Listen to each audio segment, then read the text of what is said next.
710 KRV, Talkback, Dr. Lawrence Gelman, home of the Iron Microphone, streaming live on KURV.com, 1-800-580-8255, 1-800-580-TALK. Today we're sponsoring the Vanny Cook 2012 Radiothon, presented by Frank Smith Toyota and Security First Credit Union. To make a donation, call the toll-free number 855-571-5437 or visit KURV.com. All right.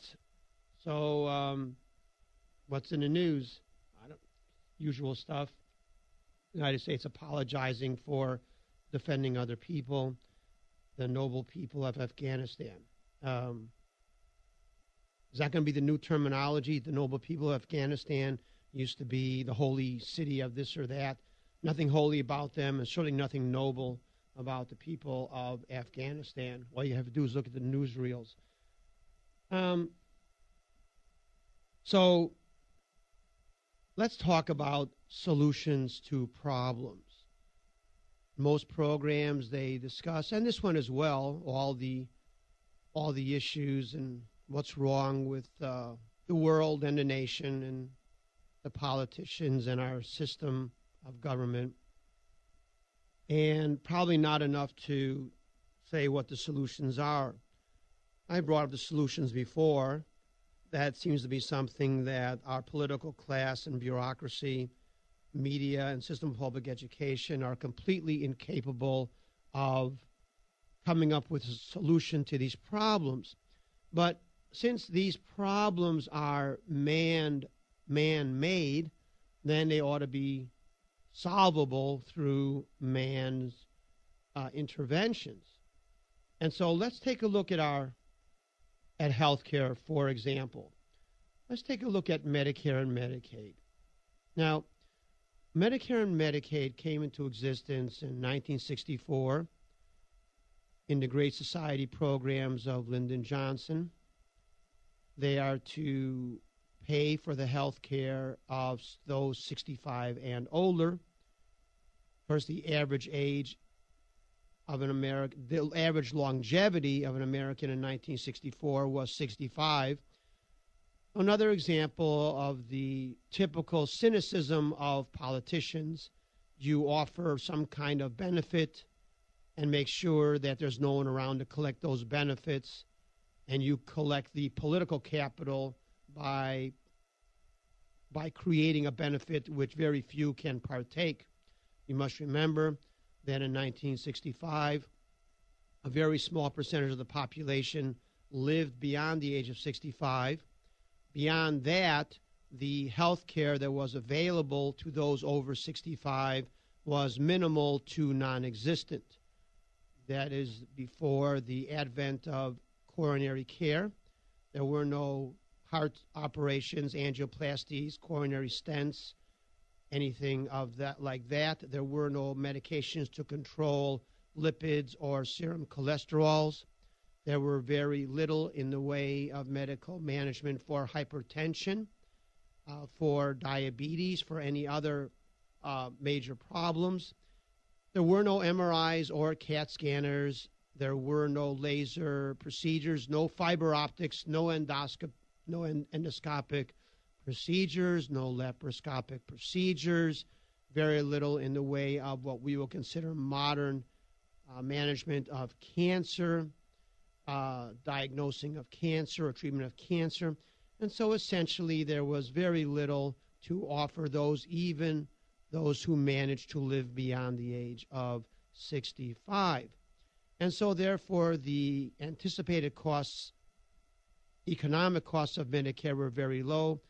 But remember that the program was created not to provide health care, but to give the politicians a political issue to make them seem or appear to be good when they, of course, politicians are really nothing more than below average as far when it comes to human morality. So Medicare today, of course, is different. Its requirements are much greater. But if you believe that Medicare and Medicaid, if you understand that Medicare and Medicaid came into existence because of politics and not because of health care, then it becomes clear why Medicare and Medicaid exist today. Medicare and Medicaid exist, and they're very expensive. The money does not grow on trees. The government money that is dispensed in Medicare and Medicaid insurances to provide access to health care is stolen from the American people, from the productive American people. It is stolen, well over $1 trillion a year, stolen from the American people and handed over to the government. And that is the key to the existence of Medicare and Medicaid. They exist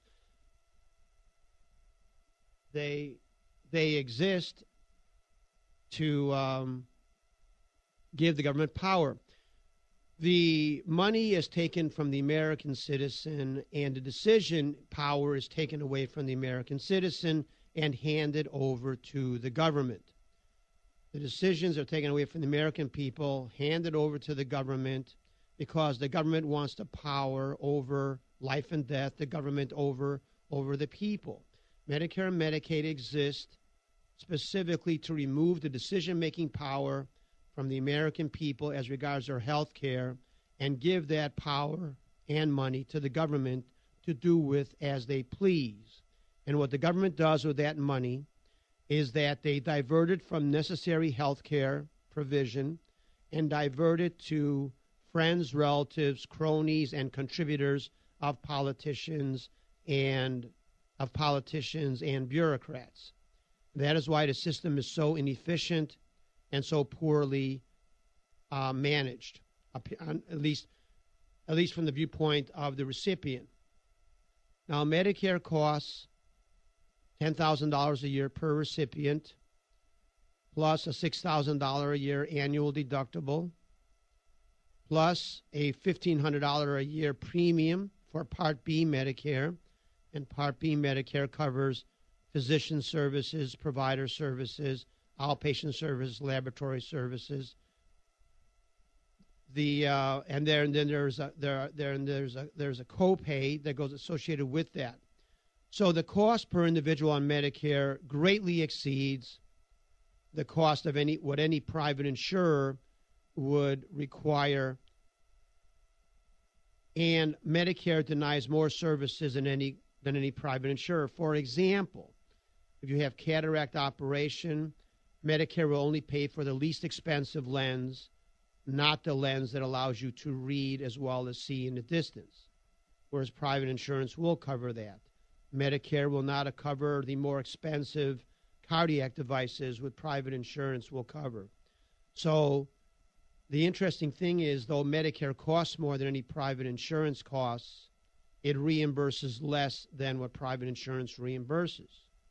There are those who then say, well, the reason that Medicare is so expensive is because you're dealing with a population that is elderly and more likely to have medical problems than the younger population.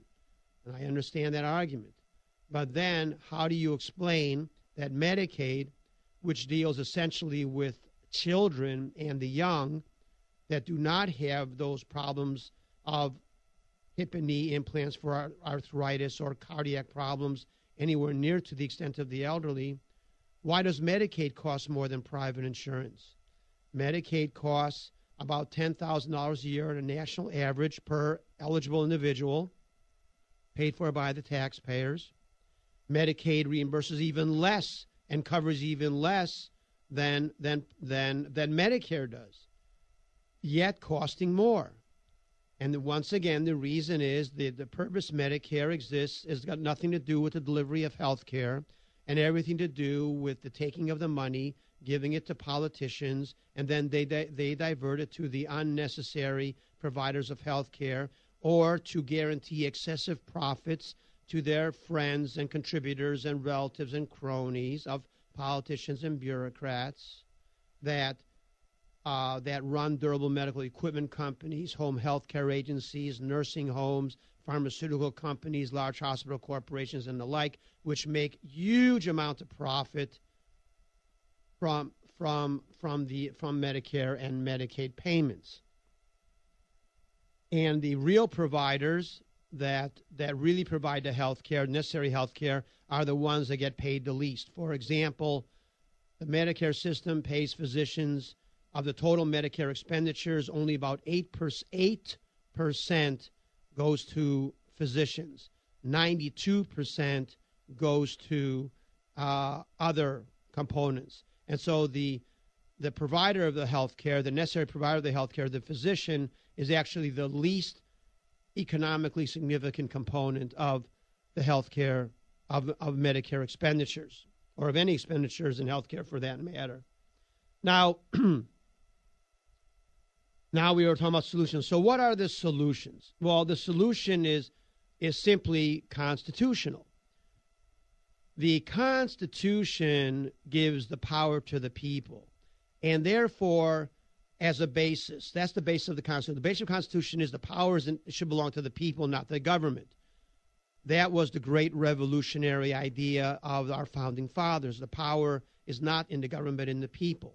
So if you just stick to that intent, if you just stick to that idea where the power is in the hands of the people, then you can solve all of our national ills, which are essentially man-made, made by the government. So let's just look at the health care system. What we need to do is give power back into the hands of the people. And so if we look at the cost of health care in the United States today, it exceeds $2 trillion, which is greater than the economy of all except about 3 or 4 nations. If you can imagine, our healthcare expenditure actually is greater than the economies of almost the entire economy of every other nation in the world. I think that there's only 3 or 4 nations in the entire world that actually have economies greater than that. And of course, one of those is the United States. And so the government Medicare and Medicaid expenditure in health care is well over $1 trillion. It is certainly very expensive. So let's take a look at how we can deal with health care in a constitutional manner. In the Constitution, there is only one component of government in which there is supposed to be a tax to provide for universal access, and that is national defense. The taxes are collected for the national defense, and the national defense is applied equally. Some people don't get more national defense than another. Everyone gets equal national defense, consistent with the principles of the Constitution that says promote for the general welfare. Provide for the national defense, promote for the general welfare, so that everybody gets the same. That is certainly not the way it is in Medicare and Medicaid. In Medicare and Medicaid, money is taken from some in a coercive manner to selectively provide benefits preferentially to another group. Completely anti-constitutional. If we believe, as it has come to be in the United States, that health care is something that the government should be provided for every American regardless of economic status, then let's approach it the same way we approach national defense, in that we are going to provide everyone with equal quantity, equal access to the healthcare system. And so what we can do is give a $5,000 voucher to every American adult, and that number comes from the average expenditure that a private insurer, the average cost to buy private insurance, that's what it costs, actually less for each adult, but it's around let's just say $5,000. And $1,500 as a voucher for every child under the 16 and under in the United States, which is what Medicaid allocates for every child. So these are numbers not pulled out of thin air. They are numbers that are actually being utilized today.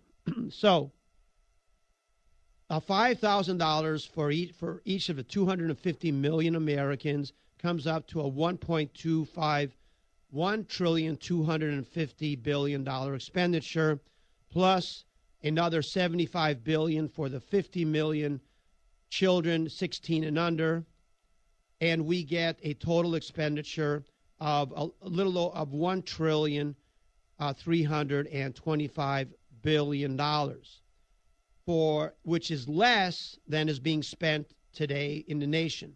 It is a little bit more than is being spent today if you combine the Medicare and Medicaid systems.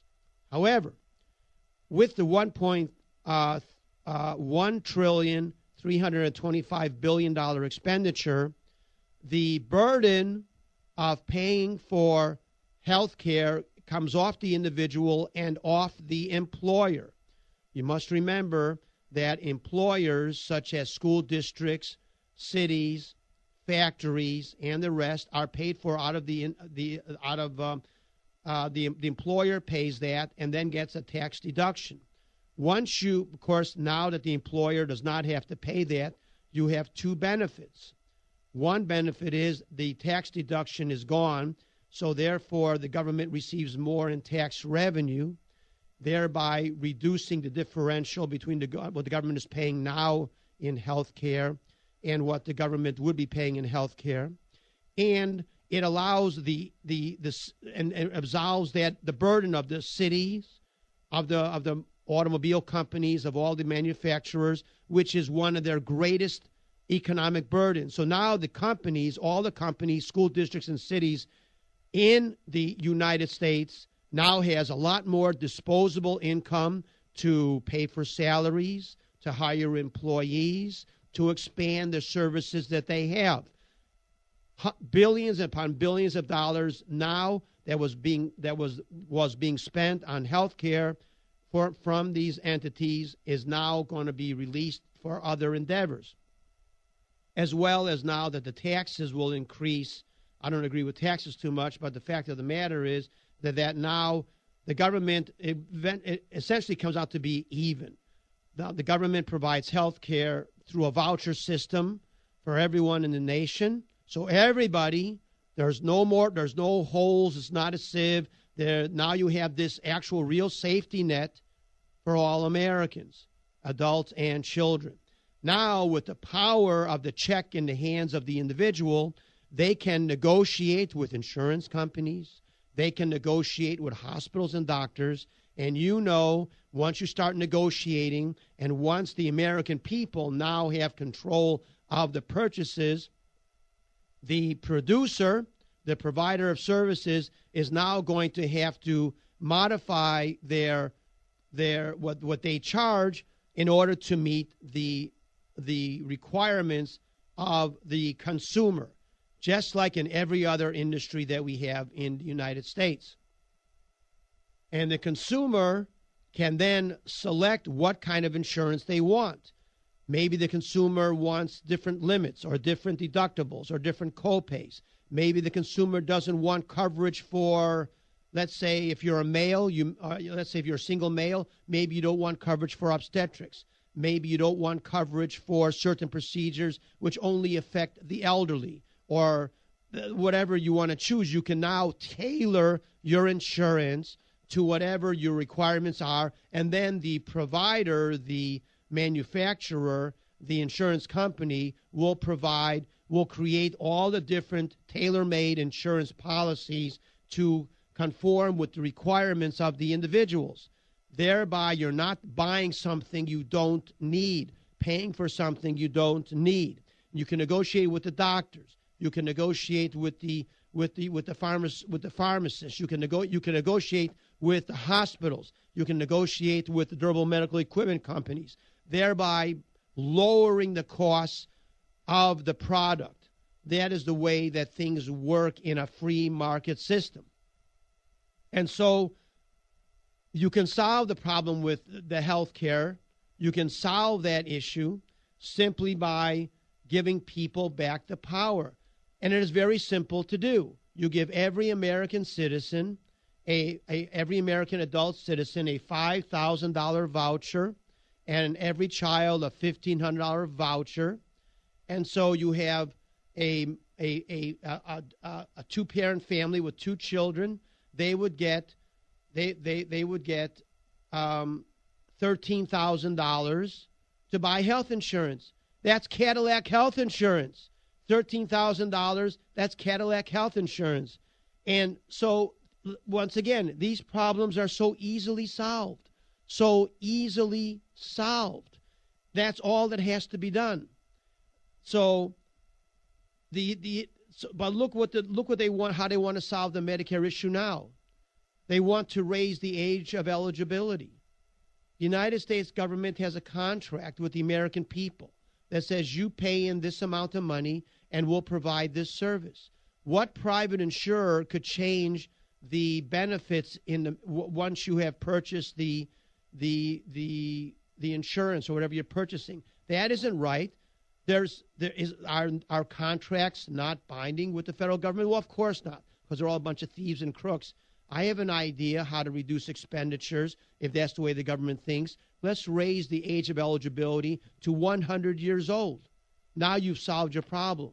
Can you see the nonsense of what the government is doing, how illicit and how criminal it is what the government is trying to do, breaking the contract unilaterally that they have with the people? That is what government is. They want to do the same thing with Social Security, don't they? Now we're going to go talk about Social Security. The government's going bankrupt, and also they stole all the money from Social Security. At least $2 trillion have been stolen from the Social Security Trust Fund. Social Security was created in 1934 by the fascist Franklin Roosevelt, and when the average longevity of an American in 1934 was 62 years of age. But Social Security comes in at 65 years of age. Once again, a repeat of the cynicism of government. They were going to provide a program which provided tax revenues to the government, anticipating that very few people would be able to be able to use that benefit. And of course, it was done during the Great Depression. But what good could Social Security possibly have done in the midst of the government-created Great Depression? Of what benefit could it have been at that time when no one has a job or 25% are out of work and the economy is in the tank? That was something Social Security is set up as a retirement program. There were 25% of the population was out of work. They didn't need a retirement program. They needed a get back to work program. And so that shows you the venality of government, the cynicism of government. That is. Now we're going to, in the next segment, we're going to talk about Social Security and how to solve the Social Security problem. Meanwhile, once again, Vanny Cook 2012 Radiothon is presented by Frank Smith Toyota and Security First Credit Union. To make a donation, call the toll-free number 855-571-5437 or visit KURV.com. Back to the break.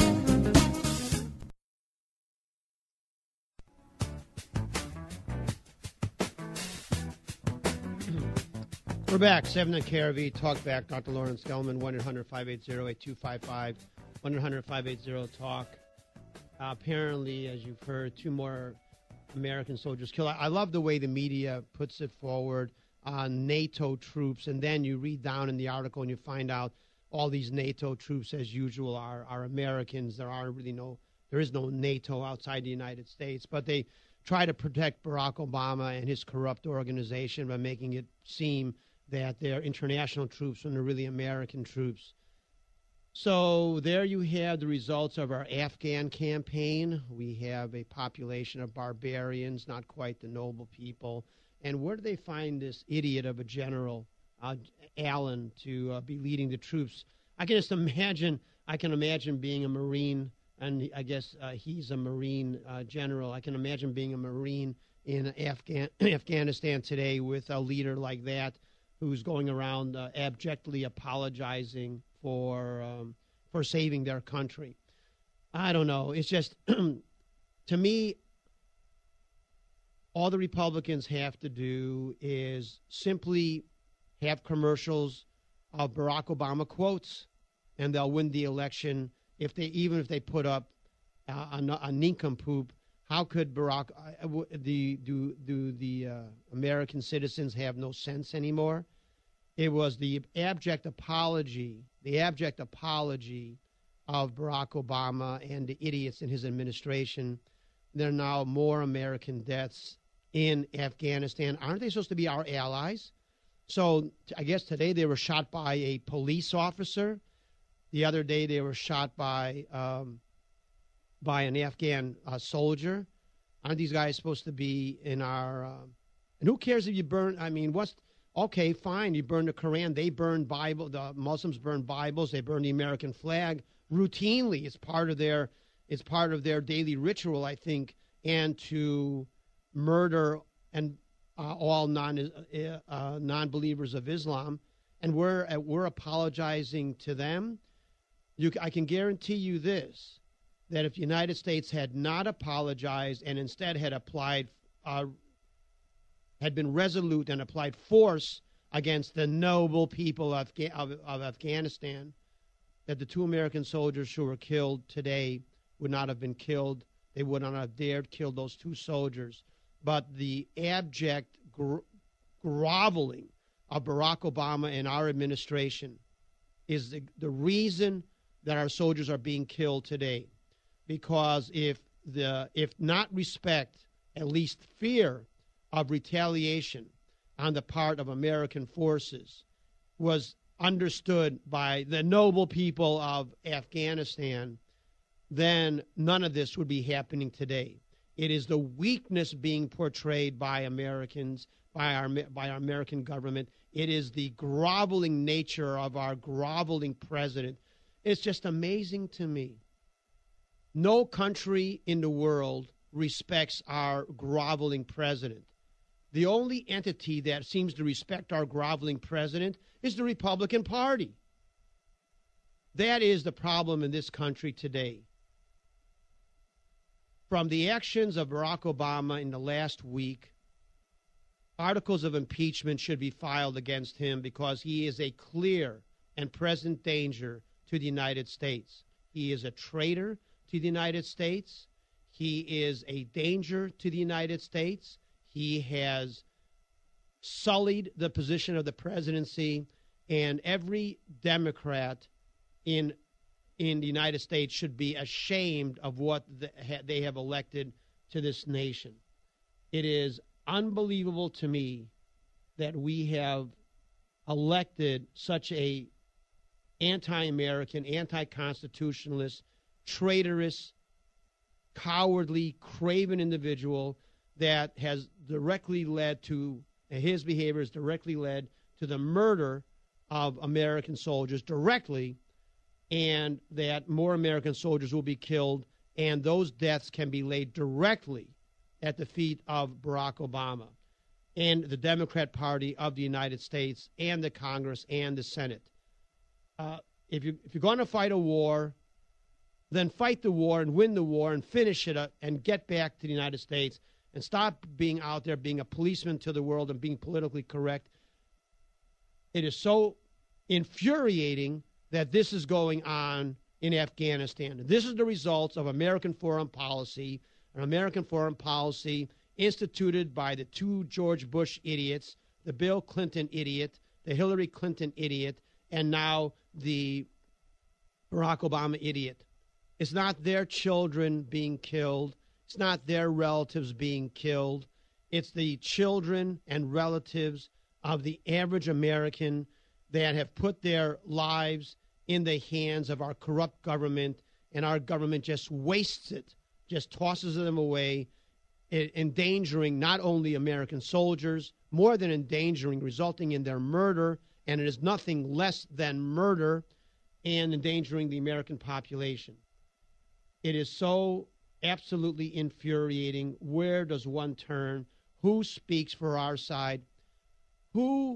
Which of the noble people of Afghanistan are going to apologize to the parents, the friends and relatives of those American soldiers killed by those noble barbarians and savages that live in Afghanistan, that think that it is somehow that the writing on paper is more sacred than human life. But then again, the Islamists don't look at the infidel as human, do they? Sort of got off my topic there, but I mean, what can one say? How much more disdain and disgust can one have for our military leadership, such as General Allen, or our government, and watching them defending themselves? I mean, that's just the best part. And our idiotic media trying to portray Barack Obama as some kind of great warrior, some kind of great American, when he is nothing of the sort. And these deaths can be laid right at the doorstep of Barack Obama and our military leadership, the Democrats in Congress and the Republicans in Congress, and they should hang their heads in shame and go to confession for what they have done. But being arrogant and corrupt as they are, they're just going to continue on with their... Let's just do some more groveling. Maybe that'll work. Let's hear some more groveling on the part of General Allen and Barack Obama and his administration. Time for a rest. Let's hear from, who's this? John calling from somewhere. What's your comment, please? KURV.com. Well, here's the deal. Yeah. This guy is the reincarnation of Franklin Delano Roosevelt, only he's black and the other one is white. Both of them promoted the same type of programs. Both of us got us real bad in debt. The only thing was the U.S. servicemen coming home, started to spend money, and that got us out of the recession. This guy has blamed everything on Bush, and Bush couldn't have done all that in the 3 years he was in office. It would be impossible for everything to collapse like it did. Yes, well, right. These are all scurrilous individuals. Yes. They basically, look, they're all one-worlders. They all hang out together, little tea parties in Brussels. Barack Obama's not an American. He's an anti-American. So what, but there you go. 40% of the American population think he's doing a good job. Right. I guess the question to be asked to those 40%, what in their view, what in the view of the 40% of Americans who support Barack Obama, what could he do to lower his esteem in their eyes? Is there anything that he can do? Or is he, it doesn't, you could have any, just because he's a Democrat or just because he's black or whatever, you're going to get he's going to get a certain support no matter what he does. And unfortunately, that's the case in this country. That Barack Obama... Think he's Moses leading us out of the desert. Who's leading us out of the desert? Yeah. Who is? Not Barack Obama's leading us into the desert. Right. Okay, well, thanks for your call. 7 at KRV, Talkback, Dr. Lawrence Gelman. Hard to go on with this stuff when it is believed by too many that the American government is only incompetent, not that it's evil. And therefore, they can be shown the way that what they do is not because of malice or greed, avarice, or being craven. It is because they just, for some reason or other, don't know the correct way of doing things. But they're basically kind at heart. That's not true. They're basically evil at heart. Barack Obama is not a good guy. He's basically evil at heart. Joe Biden is basically evil at heart. And for that matter, the George Bushes are evil at heart, as is Bill and Hillary Clinton, are evil at heart. And that is why everything that they do is evil, because it is evil intent. So they are statists. They believe that they have a divine right to control the lives of the citizens. They believe that they have the power of life over life and death. And so they sacrifice American soldiers on an altar of political expediency, of political correctness, the accidental burning of the Quran, what does that compare to the purposeful burning of the American flag, of the Bible, or even more importantly, the purposeful murder of Americans for what at worst is an accidental event? What is how and we play into it? Let's look at it another way. Let's say we're in World War II. We're dealing with the Nazis, and we burn Adolf Hitler's book Mein Kampf. Can you imagine George Patton getting on the radio and saying he was sorry for his soldiers burning Mein Kampf?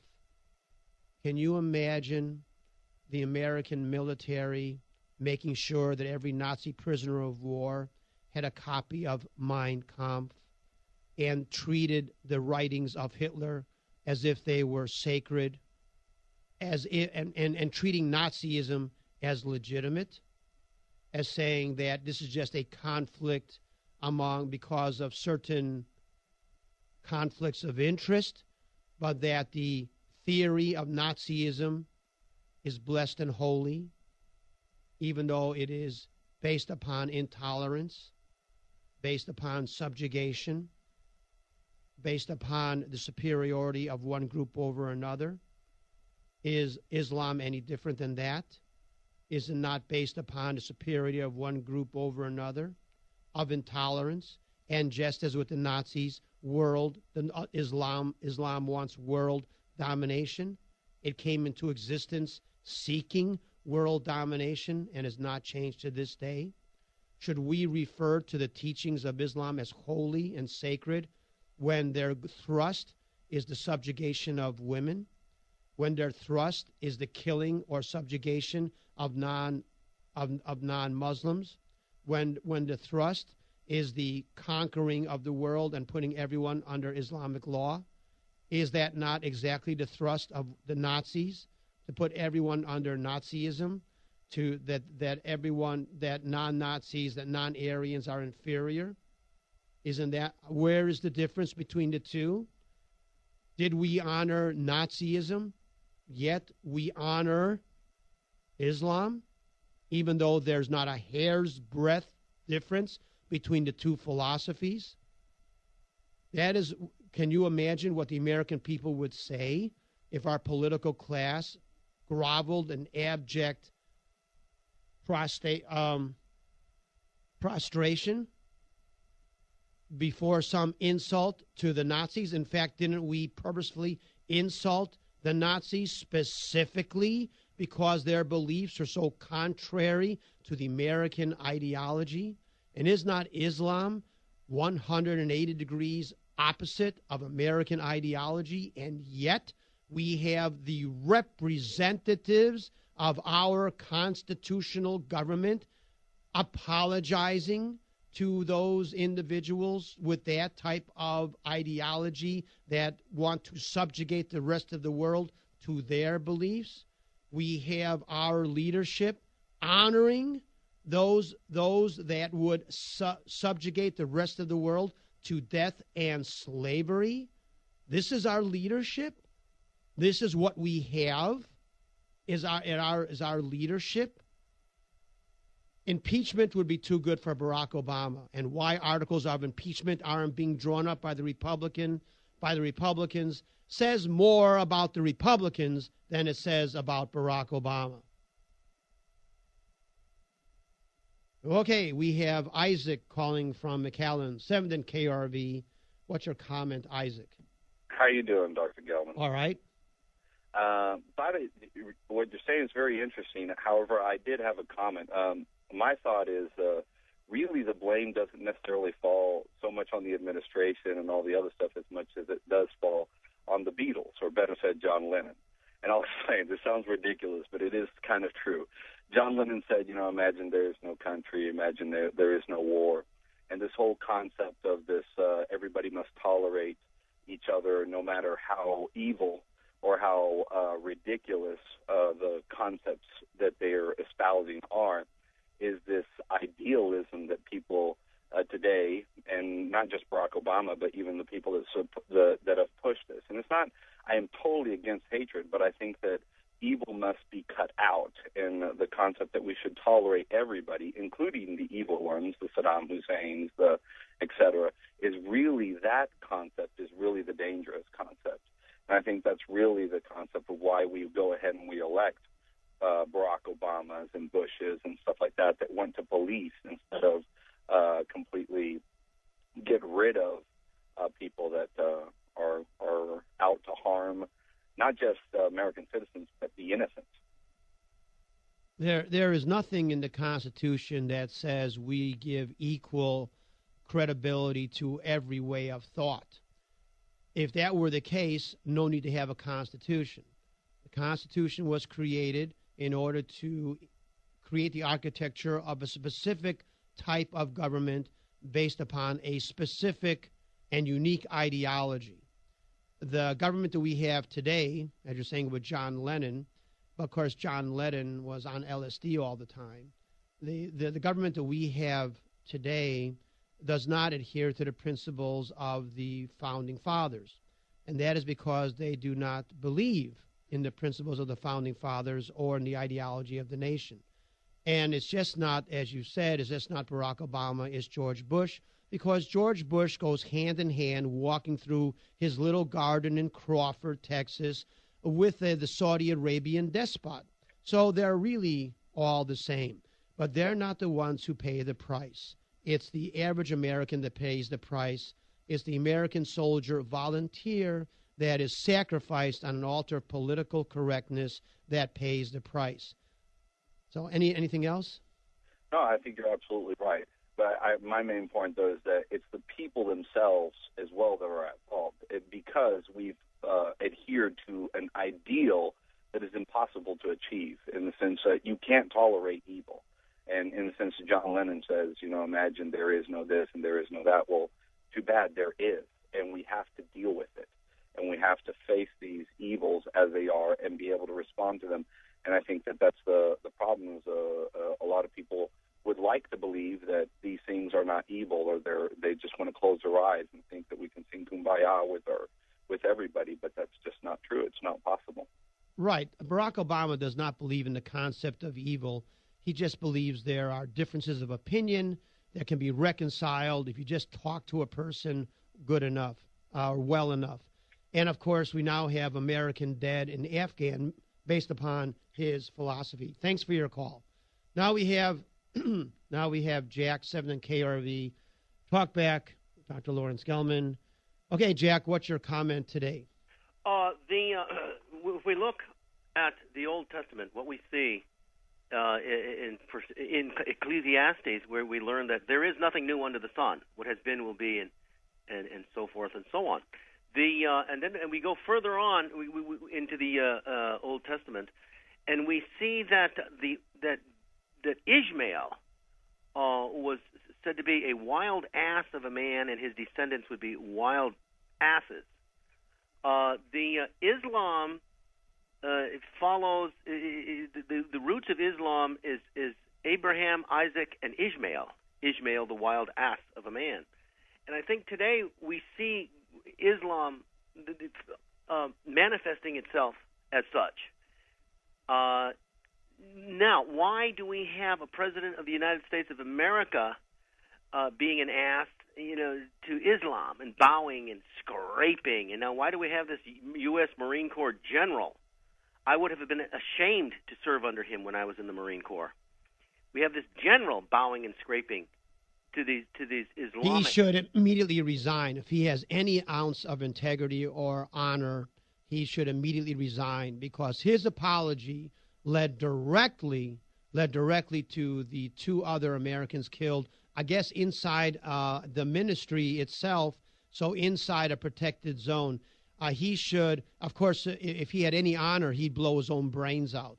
But because he is directly responsible for those 2 soldiers being killed, apparently were officers. Because if instead of bowing down to Islamic culture and bowing down to, I guess, following orders of Barack Obama, because I'm sure he was told by Barack Obama directly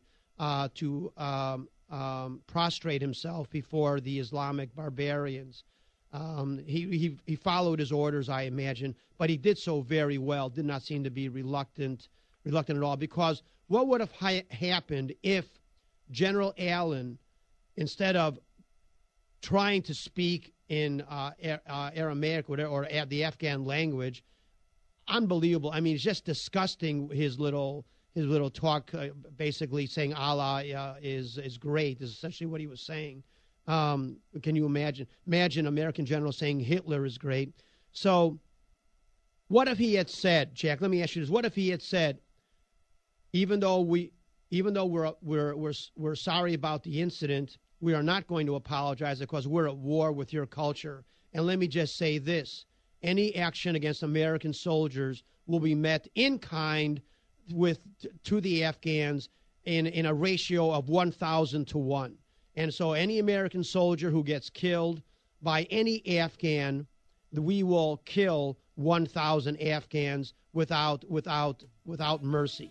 What do you suppose do you think those two other soldiers would have been killed? No. Today? No. These animals understand fear. They're animals. That's right. They only understand fear. In fact, when you subjugate yourself to them and prostrate yourself to them, that actually incentivizes them to act even further in their barbaric way. Thank you. Well, we have to go to a break. 7 KRV. We going to a break? Well, we'll have to take Social Security. We'll attack that in the next hour. It's just that this is why I shouldn't listen to the news, because it just takes you. I mean, it's just I feel very sorry for the American soldiers, those who have killed today, a few days ago, those who are going to be killed in the future, those who were killed, the thousands who were killed for nothing on an altar of political expediency, an altar built by George Bush, Bill Clinton, Barack Obama. Be back after this break. 7 KRV Talkback with Dr. Lawrence Gelman, home of the Iron Microphone.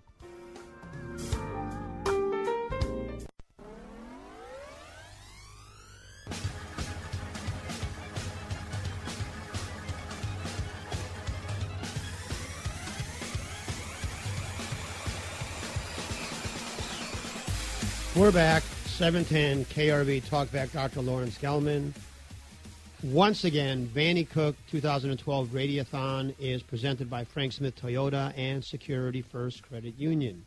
To make a donation, call the toll-free number 855-571-5437 or visit KURV.com.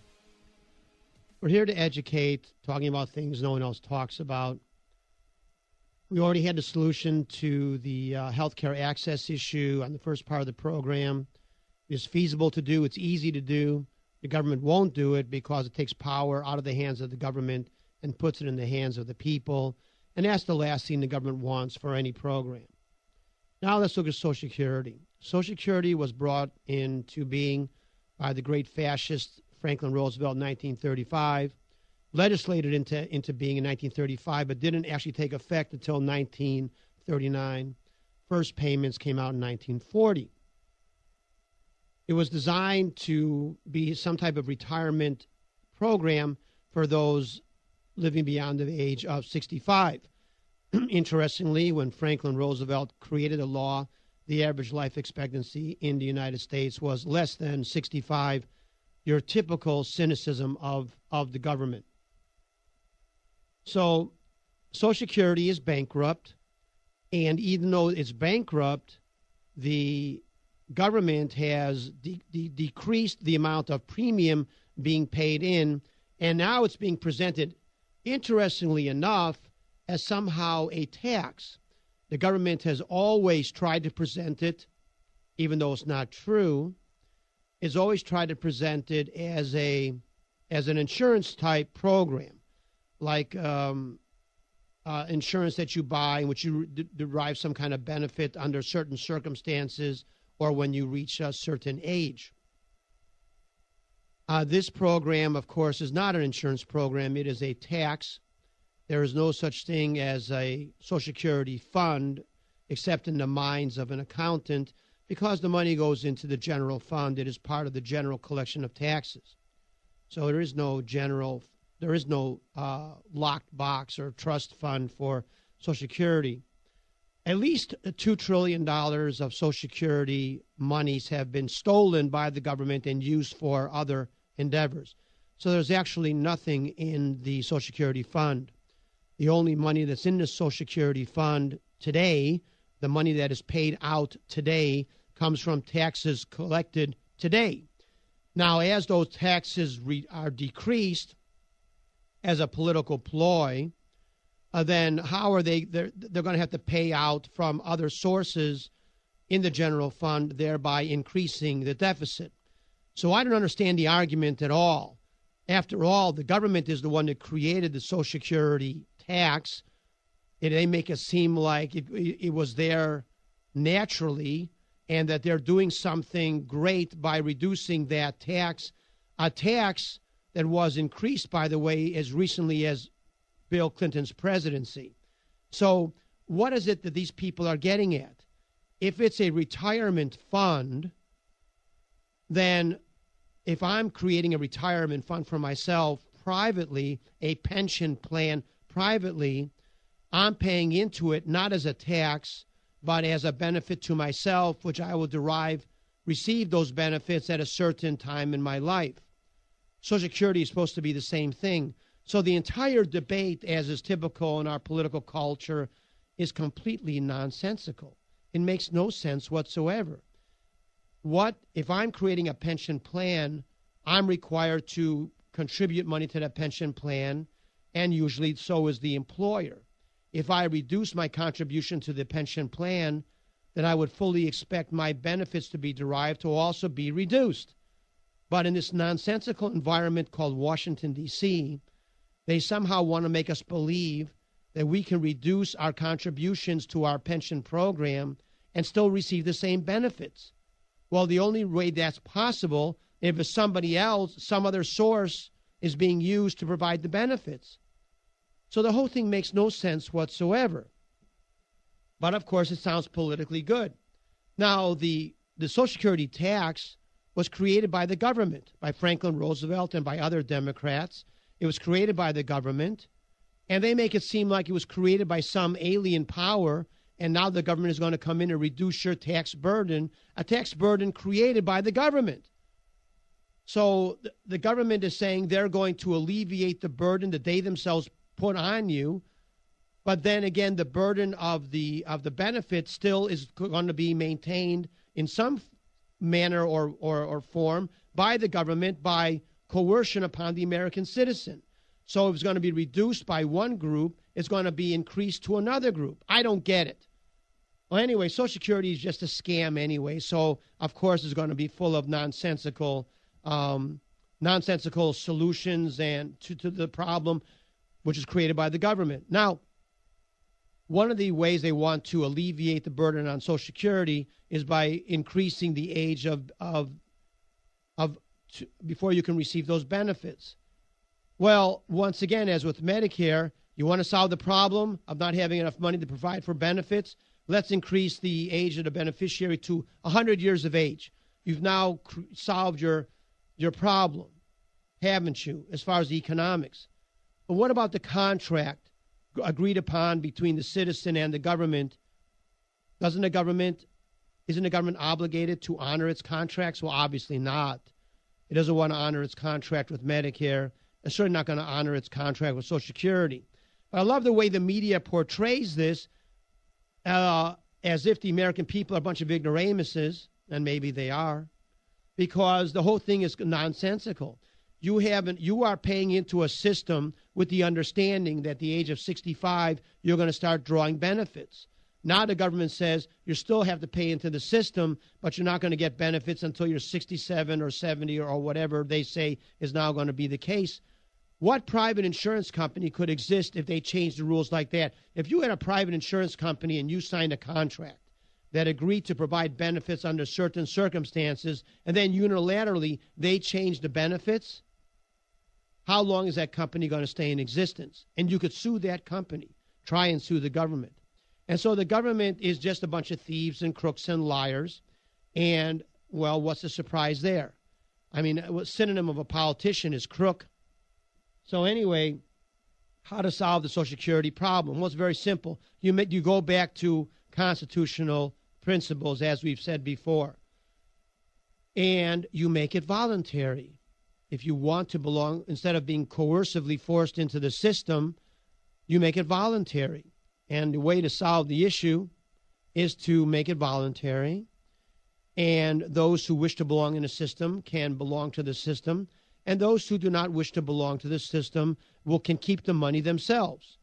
Now, that doesn't mean that the tax disappears, but instead, the money that you and your employer were now paying into the system, now you could have the option of keeping, and then give the American people the option of doing with that money what they choose to do.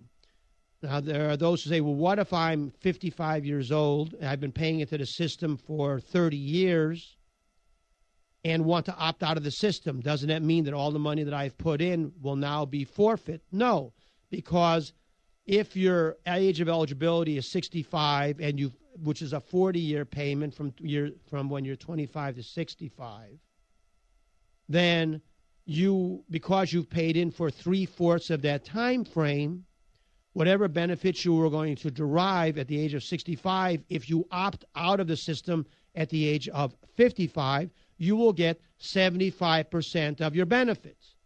And you keep the money from the age of 55 to 65, you can keep that money that you were now paying into the system, both the part that you were paying in and the part that your employer was paying in. And at the age of 65, you will now receive 75% of the benefits you paid into, and that's how you'd prorate it for everybody. Well, then there are those who say, well, if we give the decision-making power into the hands of the individual, will they not squander that money and then be on public assistance when they're 65, thereby assuming that the government is responsible? To me, I would say I think the average American citizen is going to be more responsible for his or her own money than the government. Haven't we seen that the government has squandered every single penny that was put into the system? Could the American citizen have done worse? Could the American citizen have done worse than the government? I don't think so. I think the American citizen in general would have done better. Sure, there are those who are going to squander their money, but that's the same. They're going to squander their Social Security money as well. So there are those who squander their money. But it's not, why is it my responsibility to protect somebody who squanders his or her own money? Why should I be penalized for someone else squandering their money? Now, as we said with the Medicare program, what a boon to the economy would happen if the money was kept in the hands of the American citizen. If the average American business, small businessman, large business, school district, city, were now absolved of the need to pay for the health care insurance. Look at how much money they would have in order to do increased salaries, employ people. The same thing with Social Security. If the average business was absolved, but now you handed the individual the money, the average individual in the United States earns $50,000 a year. Therefore, or the average family, $50,000, but the average citizen, average worker, $50,000 a year, maybe a little bit less. That means the average worker is paying in about $7,000 between the employer and the employee. They're paying in about $7,500 or $7,200. Let me get my numbers right. $6,000. $6,000 in post-tax payments. That's $6,000 free and clear. If you give the average American citizen $6,000, who's making $50,000 a year, and give them $6,000 of expendable income, of discretionary income, let's look at the average American that makes $50,000 a year. How much discretionary income do they have after taxes, after buying food, clothing, education, transportation, telephone, electricity, and all that? How much money do you suppose the average American citizen has that earns $50,000 as far as discretionary income? It would be a very small amount, maybe nothing at all. So imagine they have an extra $6,000. The government, you get a check of $6,000 extra. Look at all the discretionary income you have. That would be a boon to society, wouldn't it be? They'd have all that extra money to buy products, to go on vacations, to spend in any way they wish to. What a boon that would be to our economy. Why won't the government do it? Because once again, it takes power out of the hands of the government and places it into the hands of the people, which is the last thing that the government wishes to do. The government is a bunch of thieves and crooks and liars. What's the surprise? That's what politicians are, a bunch of thieves, crooks, and liars. So we have what have we solved here? We have solved the health care access issue. We have solved the Social Security issue. We have solved the government short of funds issue. We have solved the American bankruptcy issue. We have solved the loss of jobs. We have solved the American economy issue. We have solved it all. How? By going to constitutional principles. That is how we have solved it. Our founding fathers did not create the Constitution in a vacuum. They knew that the strength of a nation lay not in its government, but in its people. And the more power you give to the people, the stronger the country is going to be. And that is what our founding fathers wanted, and that is what our government has stolen from us. Our government is a fascist dictatorial regime headed by a bunch of cowards who should be removed from office. We no longer have a constitutional form of government. We have a fascist dictatorship, and it doesn't matter if the dictator is named George Bush, Bill Clinton, Barack Obama. They're all the same. They are an anathema to the ideology of the founding fathers, and anathema to the principles of the country. Let's move to public education. Why does public education exist?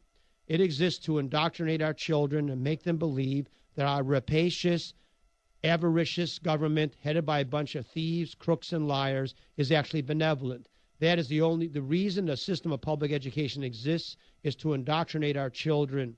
It has nothing to do with education. If you don't believe that, the United States is the most expensive system of education in the world, and we are among the worst in industrialized nations as far as proficiency in reading and math and science and history. Therefore, what we are producing a nation of essentially historical, political illiterates. But that's what our government wants. Our government wants to create a bunch of those that are dependent upon government handouts, because those that are dependent upon government handouts are enslaved to the government. In this modern age of the internet, of the computer, of the cell phone, of high tech, the educational system still runs the way it did in the 17th century, with a teacher in front of the class teaching, a teacher that is usually poorly trained, teaching a bunch of boring data, with no standards whatsoever. And that is purposeful. In today's modern age, we ought to digitalize, computerize, internetize the system of public education. Give for those who are younger than a certain age, they will have to go to a classroom. But you don't need a teacher there, because the teacher will now be on your computer screen. Those who are a bit older and can self-discipline themselves, they can do this from home or somewhere else on their laptop or on their computer. Every student can go at their own pace. Therefore, the top of the class is not restrained by the lazy. George Bush's idiotic "No Child Left Behind" makes about as much sense as a 100-yard dash, in which the lead person has to stay at the level of the slowest person, because the only way you can have no child left behind is that everybody has to go at the rate of the slowest person. Does that make any sense to you? Of the slowest student, of the slowest runner. Imagine if you had a basketball game in which one team was not allowed to score more points than another. Imagine what kind of a game you would have. Nobody would watch, that's for sure.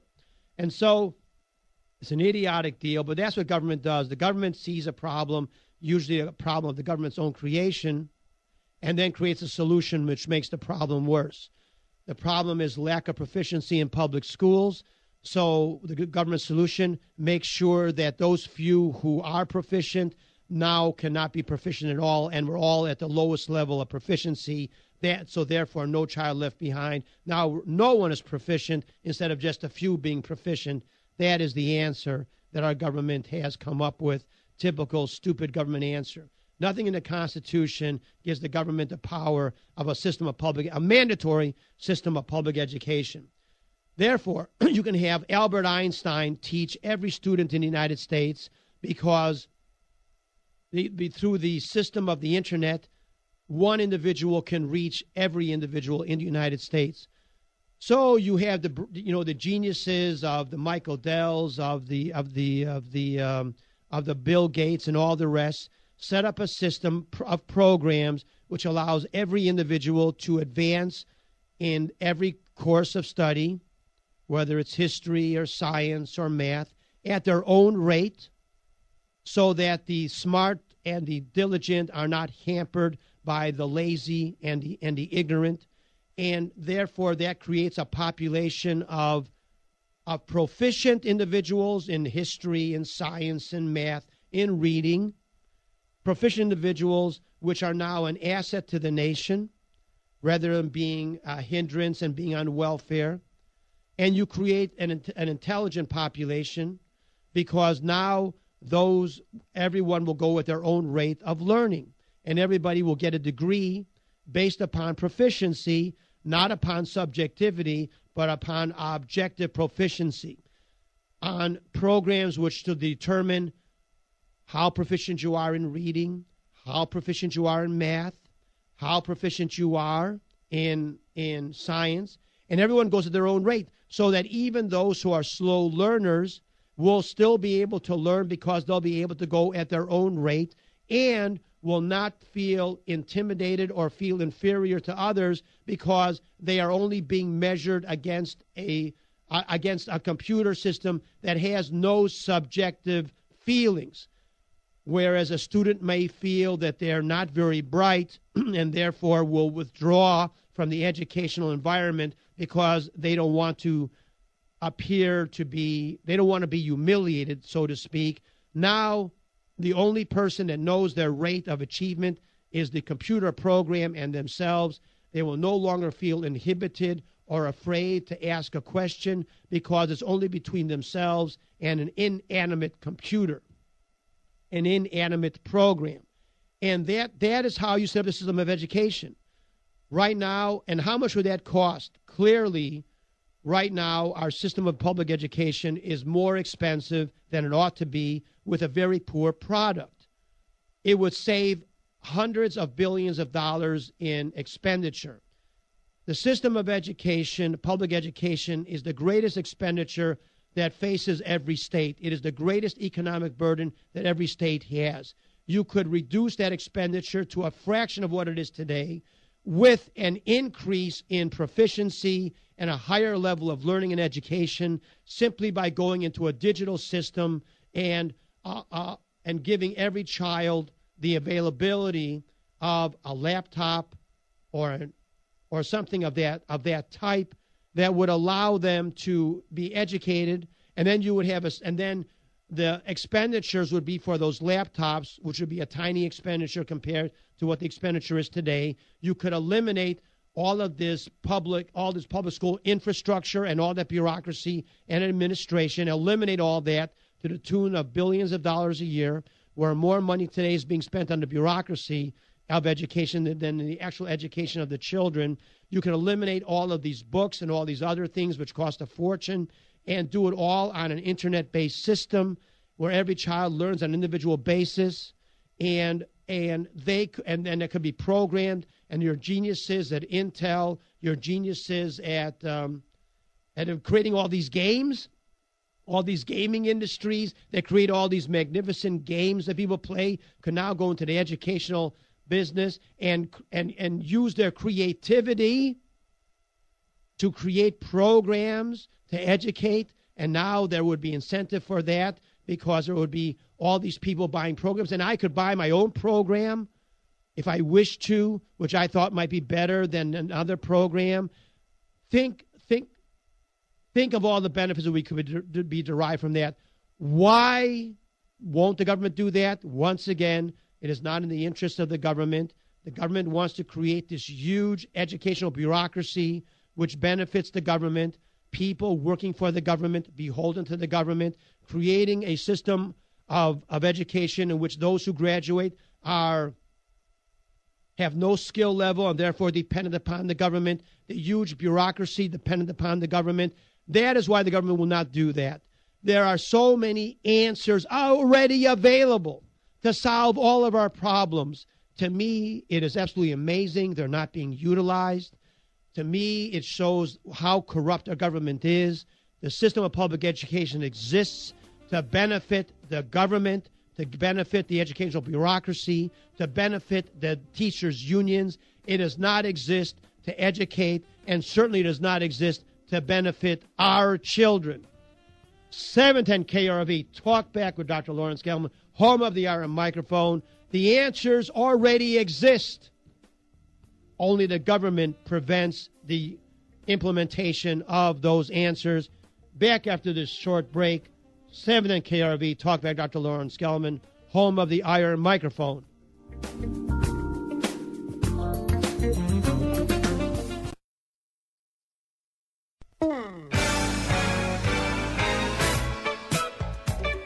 All right, we're back. 7 KRV Talk Back with Dr. Lawrence Gelman. The ignorance of our media is to be expected because they purposely select individuals who are not very bright, who are easily dictated to, and basically just follow the orders of the puppet masters. If you look at what is going on today, I mean, look at the debate. How absurd and stupid is the debate? On this program, we've already shown the easy answer. The answers are all there to anyone with a logical mind as to solve all the economic issues in the United States, to solve the healthcare issues, educational issues, Social Security, and all the rest. They could be implemented tomorrow, and the United States would become a much stronger and safer and powerful nation.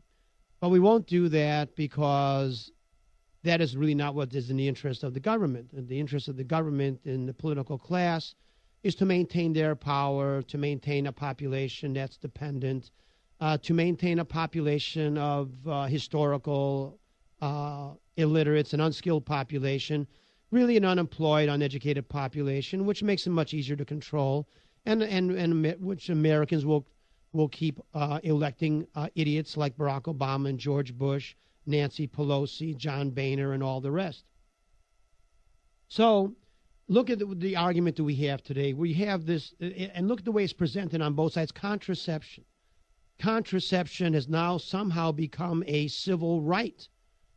And pregnancy is somehow become a disease, as if a woman's health issue is dependent upon their ability to get free contraceptives.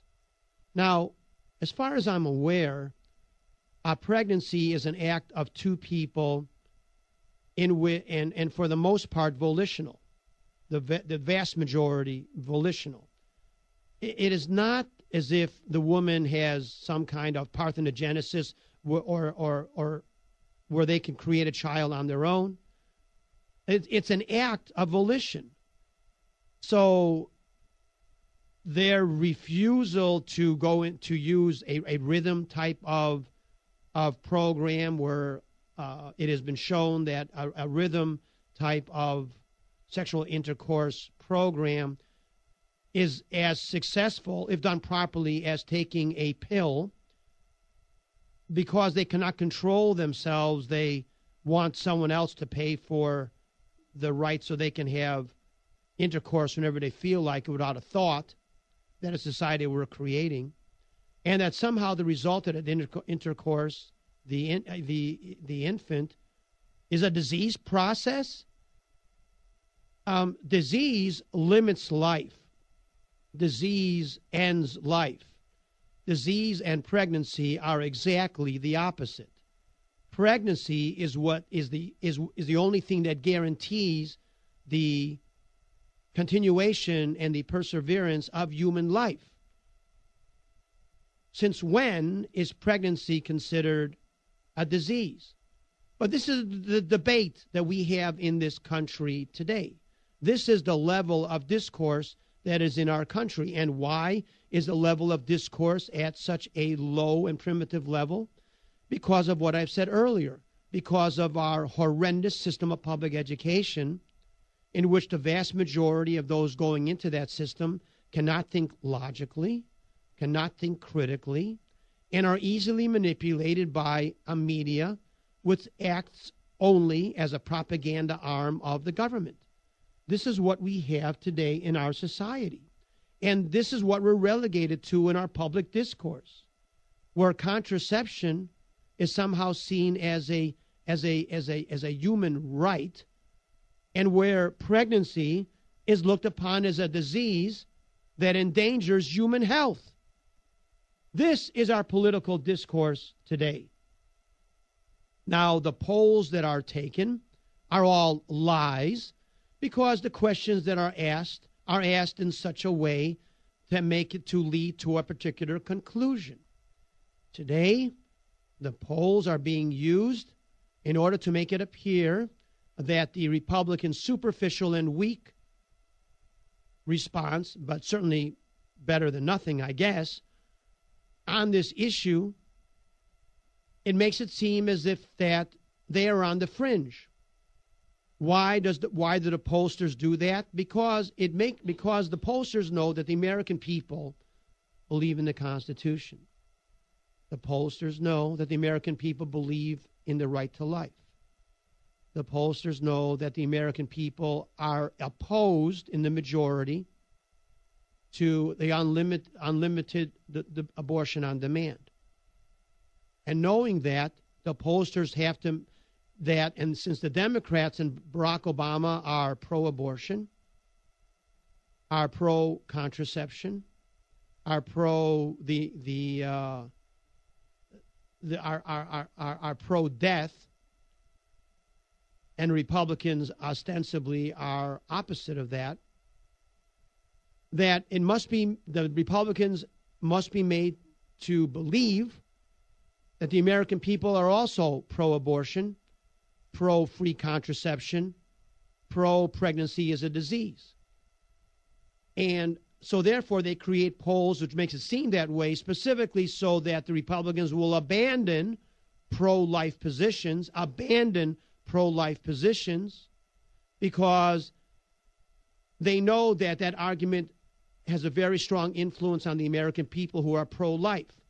And by convincing Republicans to abandon pro-life positions, that reduces their ability to get elected in the next election cycle. The pro-life position is the position of the American people. When did it become a peripheral issue of pro-life? If pro-life is a peripheral issue, if our social environment is a peripheral issue, then what is the basis of the country? What is the moral basis of the country? Is our country not based upon the sanctity of life? We are a pro-life nation. That is why it is a nation of the people instead of a nation of government, because governments are not pro-life. Governments believe that they have the power over life and death. And so if you can make the American, the center, what is more important than life, than the sacredness of life?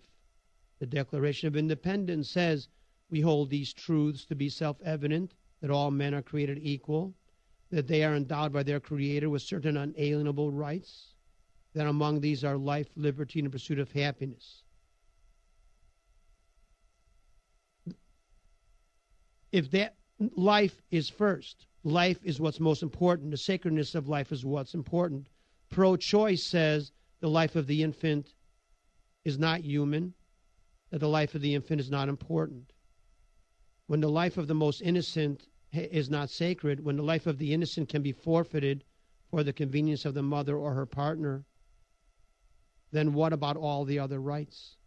The only rights we have come from the right to life. Without a right to life, there is no right. There are no rights. The Second Amendment gives the right to self-defense. The self-defense for what? To protect the right to life. So the First Amendment is, so the Second Amendment gives us the right to life. The defense of the right to life. The First Amendment, the right of expression. Where is the right of expression of the in utero infant? The right of expression, the right to life is denied the in utero infant. Where is the right of self-defense for the in utero infant? All of that has been taken away. If the right to life, the right to self-defense is taken from the most innocent of us, then where are the rest of us in that program? If the right to life can be sacrificed, then what right cannot be sacrificed? The political discourse is completely off base. The abortion issue is not a peripheral issue. It is not an issue of personal preference. It is the core issue. It is the central issue, because the right to life is the basis of the United States, of the country of the United States. The right to life, the right of the individual to life, the right of the individual to liberty is the core principle of the United States, the core ideology of the United States, the reason the United States came into existence, and supposedly the reason the United States exists today, for promotion of the right to life. Well, look at our political discourse. And so the reason the pollsters try to make it seem that the abortion issue is a peripheral issue is because it wishes to take the greatest weapon the opposition to the Democrat pro-abortion party has, which is the pro-life party, because they know that the Americans are pro-life because that is the basis of our country. And if you remove that as an issue, you increase the possibilities of the pro-death party, the Democrat Party, to get reelected, and the pro-life party, ostensibly the pro-life party, the Republican, to not get elected. And that is the whole reason that these polls exist, and that is they exist simply to sway. They do not measure opinion. They exist to sway opinion towards the statist and away from the individualist.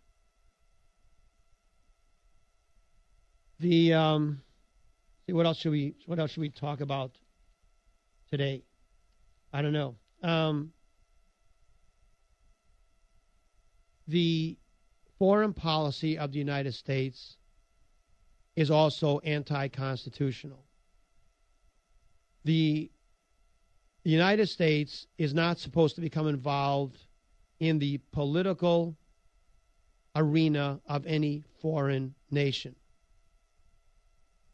And we are becoming involved in the political arena of many foreign nations. The United States entered the war in World War I and World War II as a consequence of a conspiracy by the United States government to involve our country into a war in which the American people were opposed to entering. That is both World War I and World War II, and pretty much every other war that we have gotten into.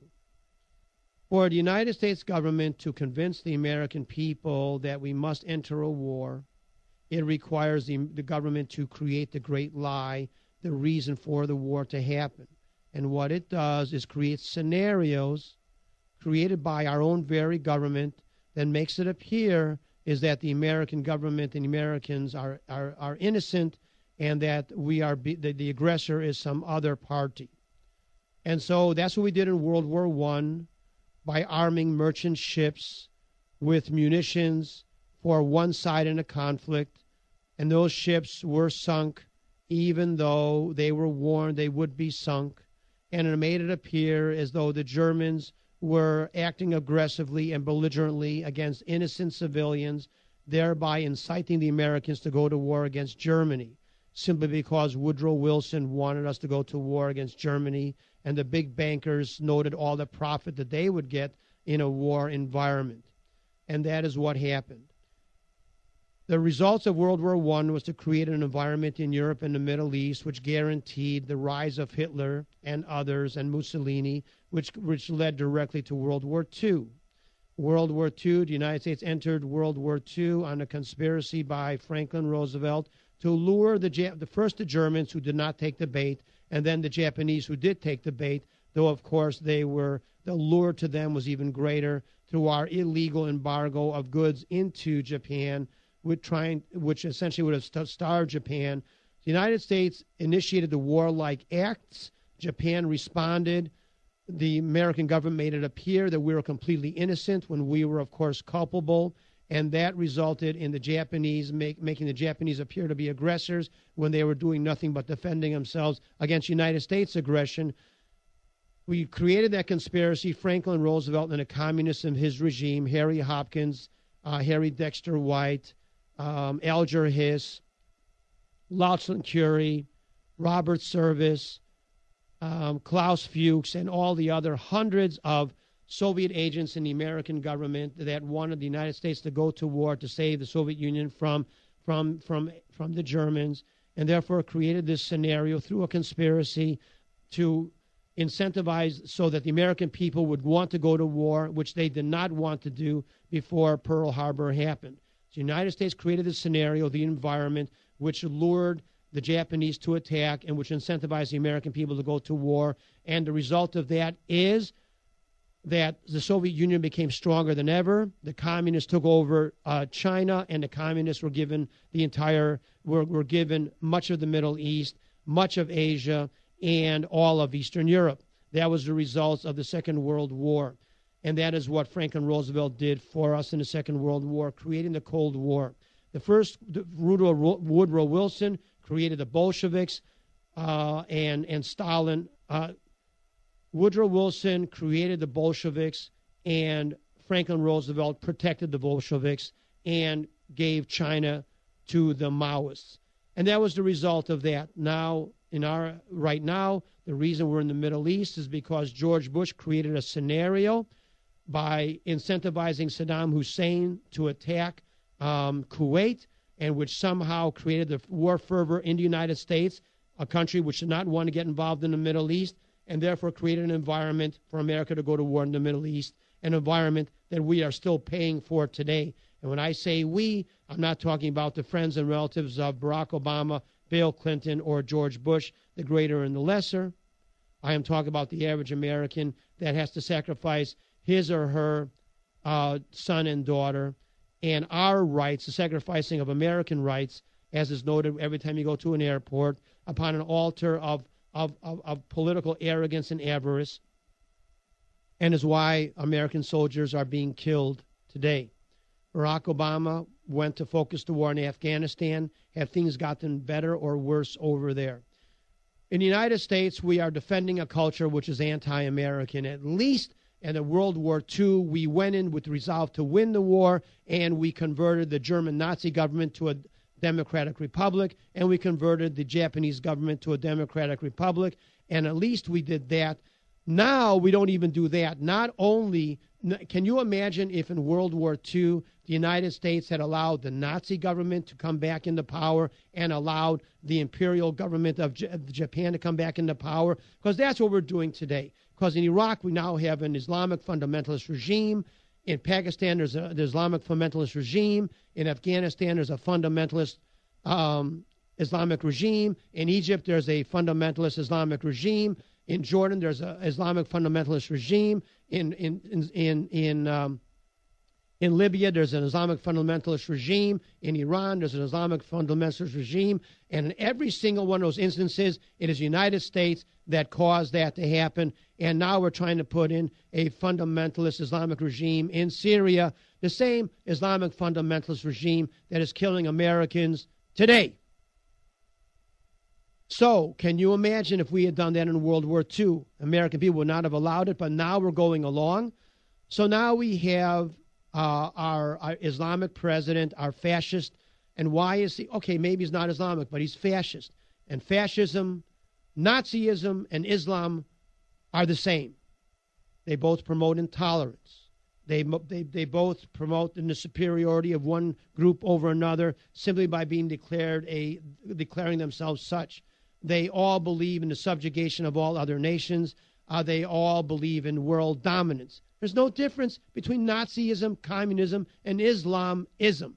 They're all the same. Yet, here we have a president of the United States on bended knee, bowing to Saudi potentates, and now groveling before the noble people of Afghanistan in their nonsensical, fundamentalist Islamic beliefs. We have the President of the United States giving credibility to barbarians and sacrificing American lives on an altar of Islamic supremacy. This is sickening, to say the least. Will Barack Obama apologize to the relatives of the American soldiers killed because of Barack Obama's groveling? Will General Allen apologize to the parents of those and children of those Americans killed because of his groveling before these barbarians in the Middle East?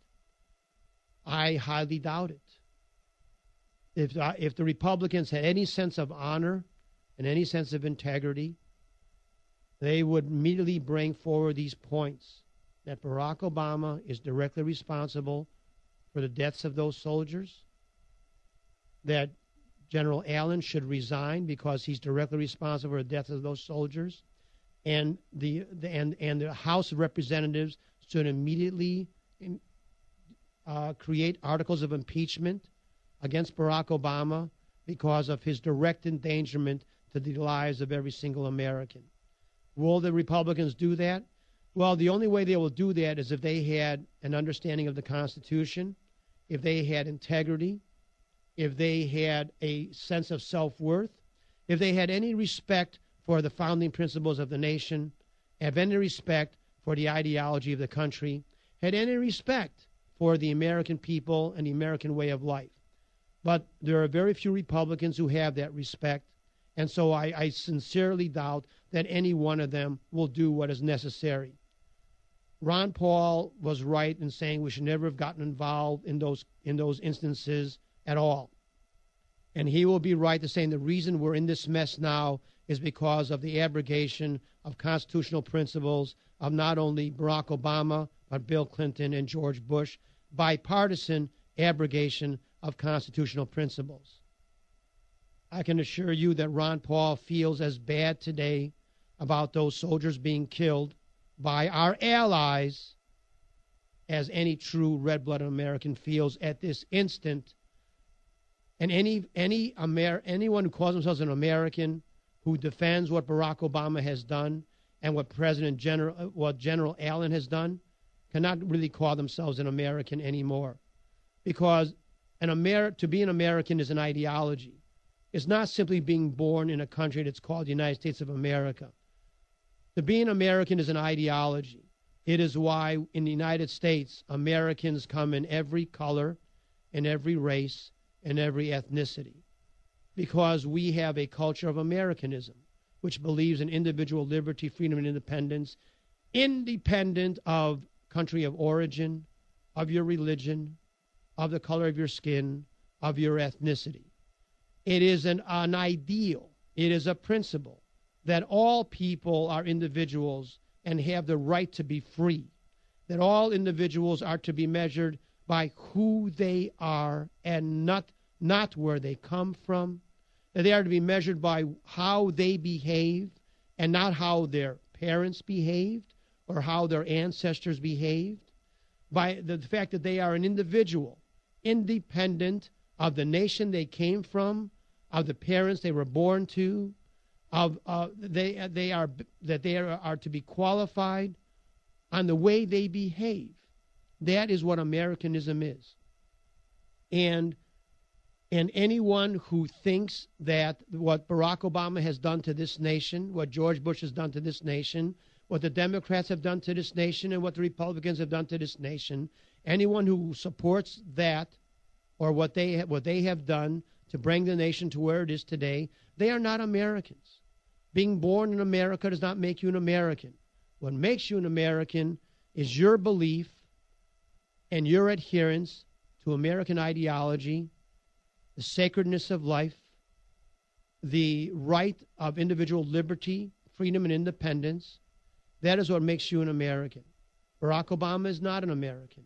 George Bush is not an American. It doesn't matter. They were born in the United States, even if they were. They are not Americans. And that is the problem in our country today. We have a country of individuals who are not Americans. We are a country run by individuals who are not Americans, who are supported by too many who are not Americans because they do not adhere to the ideology of our founding fathers. And a sad day it is. The one individual who does adhere to that belief is Representative Ron Paul, and that is why he's being attacked by both corrupt political parties. You want to save the United States, take us back to our roots, elect Ron Paul. If you understand what being an American is, you will vote for Ron Paul. If you are what you have become, a non-American, then clearly you will not vote for Ron Paul. It heartens me that there are at least 20% of the American people who believe in Ron Paul, so at least we have a nucleus of individuals who do understand what our country is all about. 7th and KRV, Talkback, Dr. Lawrence Gelman. Be back next week. Thanks for listening.